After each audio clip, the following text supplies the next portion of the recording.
Hey everybody, welcome to Average Guy Opinions. I'm your average guy, John Corelli, and I wanted to talk about, in light of the Kyle Rittenhouse acquittal, about white guilt and white privilege, and what they mean to me and my opinions on that stuff.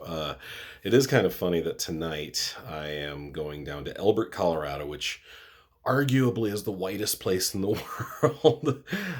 It has a population of 230 people. It's cattle country, and that's what they do there. And when the owner of the bar down there, and I say the bar because I don't think there's more than one if you only have a population of 230 people. When she contacted me, I was like, yeah, let's do a comedy show. And then I went down there and met her at her bar where she works. She's great. I saw a lot of Mossy Oak. I saw a lot of Second Amendment T-shirts, but it's comedy. So in the end, if you make your comedy relatable enough to the human being and don't worry about too much about going political left or right, I think I'll do fine down there. I chose comics that I know will do fine in that environment, and even the most liberal of comics have worked the middle of this country and know what to do and what not to do. I mean, there's a Venn diagram once again. There's comedy that the left likes, there's comedy that the right likes, but then there's comedy that almost everybody likes. So that's the kind of comedy hopefully we'll do tonight. I'll try to remember to record it, and that'll be my next episode most likely. Like you guys saw me do 11 minutes in Lone Tree, where I cursed way too much. My material for that particular set was dirty. I'm not gonna lie, but that's part of what I do sometimes. But yeah, I cursed way too much. It just felt like every time I wanted to use a comma or pause a beat, I cursed. So I'm looking to not do that tonight. But that's not what I came to talk about. I came to talk about white privilege and white guilt, and both exist, and both are real. And I think one actually, obviously, white guilt is around because of white privilege, in my opinion. So this is kind of serendipitous, what happened last night, and then I went into my conspiracy brain. I'll tell you about that too. So last night, we're fresh off the Rittenhouse verdict. These two black women came up to my door, knocked on the door, and were basically asking for money, offering children's books in exchange for money. And this is where this is part of the way I use my disposable income, whether it's a dollar or two to a homeless guy or people that come through our neighborhood and are asking for money. I honestly don't know if they're would even deliver on the product anyway, and I don't need children's books, so I just go, would you just take cash donation? So I gave them $40, which is a decent amount of money, but once again, that's white privilege. I mean, the first thing they asked is like, would you say you're happy living in this neighborhood? Would you say you're fortunate? And I was like, yeah, of course. And then they explained where they were from. And to be fair, and this is where I go into my conspiracy brain, maybe they looked, I'm not going to say ghetto, but one of the women looked very city. I'll put it urban.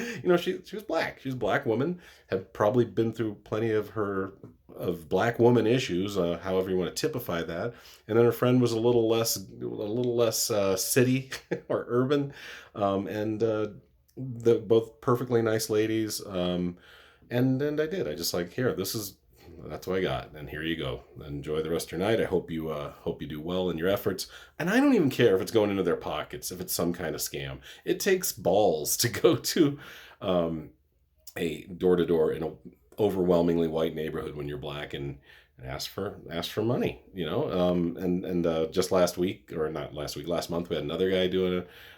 Black guy, and he was selling this spray that cleans everything apparently, and I bought a bottle, overpaid for it.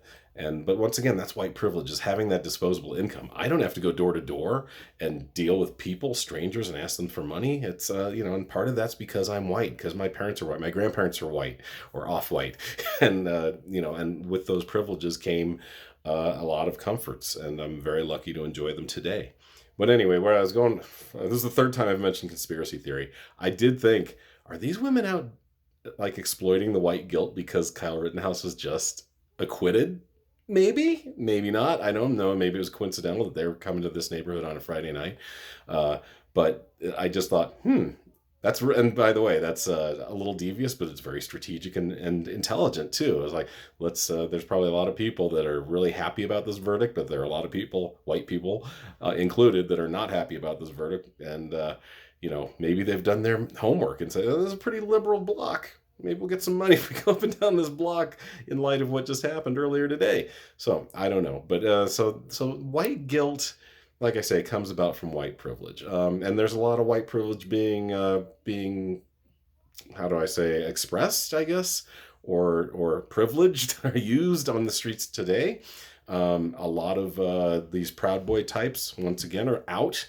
I don't know why, because you guys won. That was a victory for the Proud Boys and the AR-15 wielding types that need that in public.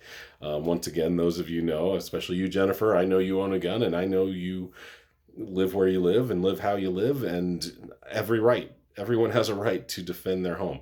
But once again, Kyle Rittenhouse wasn't defending his home. He was 4 hours away from his home. We know how I feel about this. But now the Proud Boys are out, and this is a scary precedent in my opinion. I think these guys are out acting like, oh, we're going to suppress violence. You're going to suppress the right to people the right for people to peaceably protest this verdict, and I think that's a problem. Now, I'm not going to lie. Often these protests have turned into not usually violent, but somewhat vandalistic. They've had those elements. We've seen that here in Denver. We've seen it in major cities across this country. Black Lives Matter protests were often I wouldn't say fraught with, but there were often elements of people setting fires to things, people doing damage to property and such. However, I would also argue that was a very small part of the protests. I went to 4 of them, and I saw some of that. I didn't see much of it, though. At 3 of the 4 protests, I saw none of it. And one of the 4 protests, I saw some of it. And like I said, it's the Antifa white kids that want to just maybe get a little testosterone out. I don't know. They were the ones doing the vandalizing. It was light vandalism. They were spray painting some stuff downtown. This is after the Breonna Taylor verdict in Louisville, Kentucky, excuse me. And I almost said Louisville like Colorado. I've done it before. I'll do it again. And then the other time, 1 out of the 4 times, it was the police that mobilized. So equal grounds, in my opinion. The police mobilized on us when we were at the Elijah McClain vigil in Aurora, Colorado. So I think both sides. I mean, here's the thing: why are these Proud Boys out? I think this is an intimidation technique, and I think they're trying to tell Black Lives Matter people and people of all these liberal groups that I mostly agree with. You know, whether you're for gay rights, trans rights, black people not getting killed by the police unnecessarily. What else we got? We got so many, immigrants' rights, especially down at our southern border. These guys have a problem with all of that, and I think this is their way of saying, hey, you know what? Not only do we have the cops mostly on our side, we also have this entire law system on our side, and we're gonna not only use it, we're gonna abuse it. And that's my fear, is that these guys are gonna just start preemptively doing whatever the hell they want. This is the problem with this verdict, is this may unleash a bunch of little Kyle Rittenhouses, a bunch of 17-year-olds, frankly not only are not old enough and mature enough to own a gun, but unfortunately will make other horrible decisions. Think about when you were 17, because I can't imagine I have anyone in their teens watching this. Think of how dumb you were. Think of how, at 18 we do get conscripted for selective service in this country, but that's why those guys are called jarheads, right? That's why Marines are called jarheads, because they're empty and you put shit in there and you turn them into a killer. Now, do I want that for my fighting force? Sure, of course. But do I want those types roaming the streets with automatic weapons? No, I don't. And it's just another fear technique. It's another intimidation technique, and it's frightening as hell, because these are guys that have shown they're not very empathetic to anyone but themselves. And I was actually having a discussion about this with somebody at work, and just saying, these guys. He asked me, why are they called the Proud Boys? I go, because that's all they got. That's all they got. These guys you got to have a huge hole. And because if all you can hang your hat on is that you're white and that's awesome, well, man, you must have a really shitty life. You must have nothing else to hang your hat on. I mean, I'm not going to brag, but I got several things I can hang my hat on. I'm a good parent. I work a meaningful job. I've written a book. I do comedy. I do some stuff that keeps me from worrying about what fucking heritage I am or what color I am, because it doesn't matter to me. These guys, it's everything for them.